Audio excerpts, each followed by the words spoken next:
Okay, stop. Go get another cake. Do it again. It's beautiful. Do it again. It's not. But what will happen when her journey goes off the rails and she discovers that employees are not following her recipe for success? Headquartered in Nashville, Tennessee, Gigi's Cupcake is quickly rising to the top to become one of the country's most successful bakeries. It's led by founder and CEO Gina Butler. She'll be going undercover as Candace, a single mom competing in a reality show. For her first job, she travels to Charlotte, North Carolina to work as a cupcake decorator. She meets up with Jason and he first teaches her how to decorate a chocolate cupcake. And as soon as he shows her, Gina is shocked to see that he's not doing it the right way, as Gina always swirls the frosting but Jason is stacking them, which is not part of their brand. She also sees that he's not even properly filling the cupcakes, then drive for a delivery and arriving at a wedding, and when setting up the cupcakes, she sees Jason is passionate about doing things perfectly and figures out that the issue was not with him, but was actually because of the fact that he wasn't trained well. She learns Jason had a bad life before and was in jail for 6 months, but after that he worked hard and changed his life, and he dreams of having Gigi's franchise one day. For her next job, she travels to Atlanta, Georgia to work as a baker, and she meets up with C. C is a tough teacher and a stickler about cleanliness, which Gina loves. C says the recipe sent from corporate was very soft, so she's decided to tweak it a little bit to make it better. Corporate sent it wrong? They didn't send it wrong. We like our stuff firmer. Gina was very upset to hear this and is annoyed that C is not following her recipe, but continues to follow her lead. On their break, she learns that C had a nervous system disease which made her unable to walk, but thankfully she was treated, but she's still struggling to pay the expenses of her medical bill. The next day she travels to Houston, Texas to work under a cake manager. She meets up with Cheryl, who tells her she has high standards for her bakers and that some would call her intimidating and a little mean. Gina's happy Cheryl is blunt with her, and they get right into the job, and she teaches her how to make a cake. Of your cake. Okay. And then you take your buttercream and you just level it out. Wow. Gina tries to build a cake, but Cheryl was not impressed. I was trying not to jump in, but it's incredibly frustrating when you're taking this awesome cake, you're watching somebody just destroy it. And she puts the cake aside and tells Gina to do it again. Gina does a lot better on the next one, but it was still not up to Cheryl's standards. It's not great. Can we put flowers on it? I don't think there's enough flowers in the world that would cover all this up. And finally, Gina's undercover time has come to an end, and she invites her employees to reveal her true identity. Next in was Jason, and she tells him that he was a good employee, but recalls that he wasn't trained properly, and she then offers to bring him to headquarters so she can train him herself. She then goes on to give him $30,000 to help with his financial issues, and she also tells him that when he's ready, she'll give him his own franchise, which will cost about $100,000. I'm not gonna mess this up. I mean, yes, I finally get my chance. Next in was Cheryl, and she tells her that she's one of the best bakers that she's met, and then offers to hire help for her and gives her a promotion, making her the head of the creative cake team, and she then offers her a fully paid vacation for her and her family, and finally she gives her $50,000 as a gift. Somebody has finally seen the effort that I put forth into my work and my passion. It's just amazing. Last in was C, and she tells her that she was impressed by her, but she didn't like her tweaking the recipe, but it's opened her mind to the idea of what needs to be tweaked, and she then gives her $10,000 for her personal expenses, and also offers to pay her medical bills. My heart is pounding out of my chest right now. With its main hub in Denver, Colorado, Frontier Airlines offers more than 650 flights a day across the US and Central America. I'm Brian Bedford, and I'm the CEO of Frontier Airlines. He'll be going undercover as Richard Jacob, an unemployed welder who's looking for a new start. For his first job, he travels to Denver, Colorado to work as an aircraft appearance coordinator. He meets up with Sue, and after giving him his uniform, they quickly run into an arriving plane and they get to cleaning. We only have 7 minutes to get this plane out.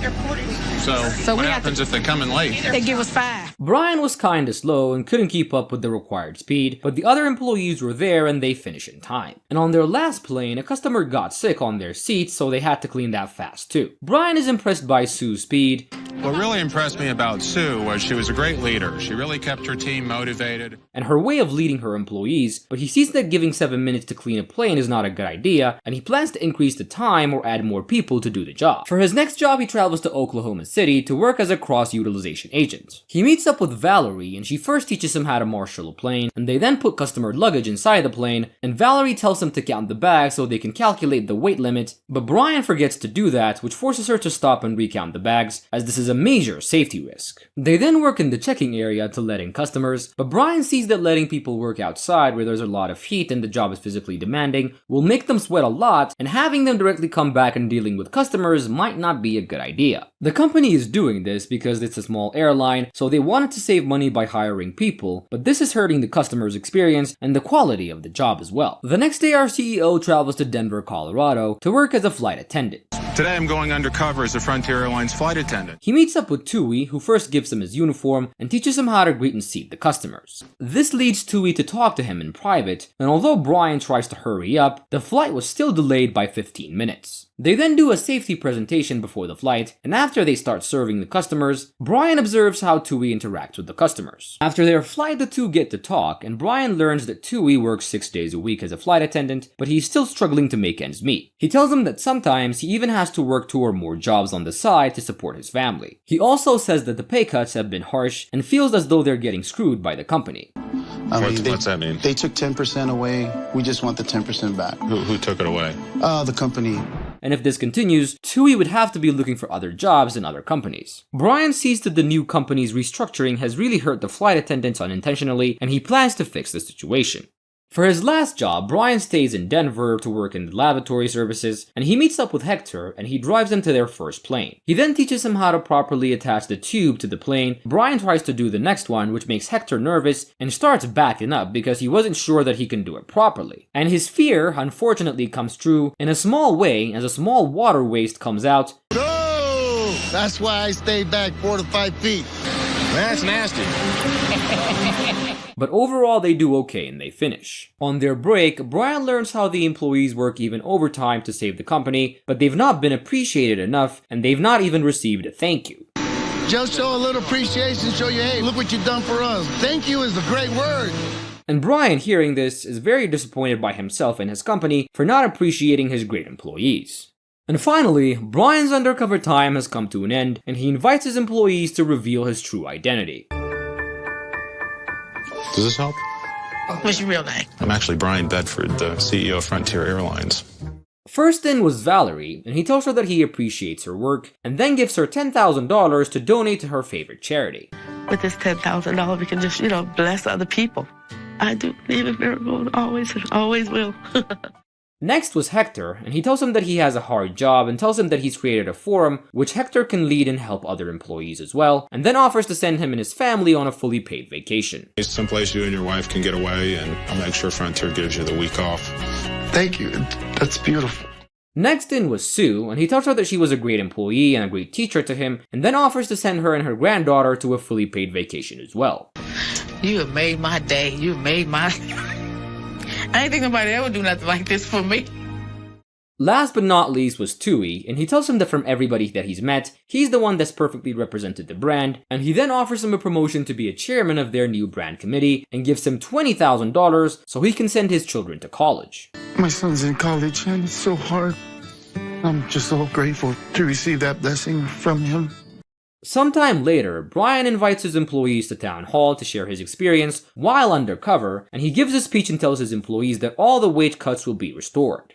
Mohegan Sun is a gaming empire owned and operated by the Mohegan tribe of Connecticut, hosting 3 casinos, more than 65 premium dining and retail outlets, and world-class entertainment venues. He'll be going undercover as Sam, an aspiring entrepreneur who dreams of starting his own business.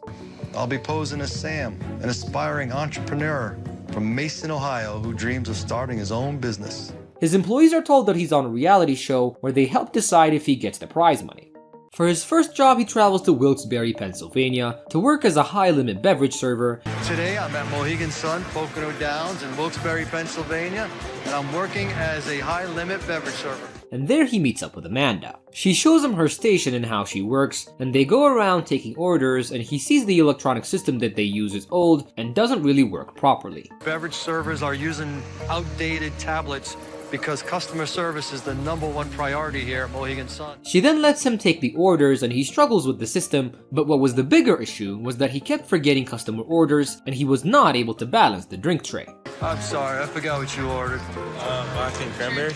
I can't find vodka and cranberry. You're going to go to vodka? Something more scarier happens when he passes his son, who is an employee there, who he is not told that he's going undercover to make the experience authentic, and Bruce was scared that his son was going to recognize him. Oh my God, my son just walked by me. We rubbed elbows practically, but he was busy walking out of the room back there. But he was too busy and didn't notice him. After avoiding disaster, Bruce gets back to work, and with Amanda's help, he manages to finish his shift without any mistakes. The next day, Bruce finally decides to tell his son that he's going undercover, and he asks him to help him out. Not one person can know. Yeah. It is so important. If I blow my cover in the next week, all this was for nothing. Yeah. He then goes to Mohegan Sun at Pocono Downs to work as a valet. Today I'm going to be a valet because there is some disruption happening right now. We're constructing a new hotel. And he meets up with Melanie, and she teaches him how to document customers in their car. He then does the job, and although he was a little slow, he does pretty good. But he kind of has to pick up his speed a little more to work in valet, definitely. All right, so let's get a few more cars. She then teaches him how to retrieve a parked car, which takes a lot of running from the office to the giant parking lot, and Bruce was an old guy, so he struggles to keep up with Melanie, but she was supportive and encouraging. I'm going to stretch all my joints because if I don't, I'm going to pay the price later. This is going to hurt. It's not going to hurt. You'll be fine. And she was also great with the customers, but even during his second run, Bruce couldn't keep up with Melanie. This is not a typical day for me. Wouldn't recommend this job for anybody over 50, not running like this. On their break, he learns Melanie is a part-time worker, and she wants to work full-time, but she hasn't been able to, and it makes her life a lot harder for herself and her family. For his next job, he stays in the same casino to work as a slot attendant. Tonight is my last job at Mohegan Sun at Pocono Downs, and I'm working as a slot attendant. And he meets up with Marcus, who gives him his radio communication device and gets him right into the job. Marcus then shows him how to interact with customers and services. See how this light is flashing? They might have to go to the bathroom or just something, go to get some more money. And Marcus is very energetic and good at his job, but Bruce struggles a lot with the hectic environment of the slot room. Orders come very fast and he doesn't know the job very well, which makes it really hard, and he also couldn't properly take orders from the supervisors, and this made the job very difficult and also slow. It was very hard. There's a supervisor telling me what to do in the headset, and the noise is going off around me. After finally finishing his shift, Bruce's appreciation for slot attendants has grown a lot. He learns that Marcus wants to be a lawyer and also work for the business. For his last job, he travels back to Connecticut to work as a chair crew member. Today I'm going to be working as a chair crew member at the Mohegan Sun in Uncasville, Connecticut. And he meets up with Dalton, and he teaches him how to rearrange the arena chairs for a different event, and while working together, Bruce learns that the crew members are only given 2.5 hours to set up, but their time gets cut every time a sound crew gets in to test their sound system. Sometimes groups want to make a sound check, and they don't want anybody else in here, so we get kicked out. And this could have been fixed with better communication with management, so the two don't overlap, but the situation is very frustrating for both Dalton and Bruce.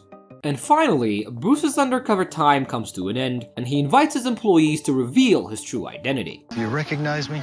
No, I don't. Sam, well, not really Sam. Two dogs?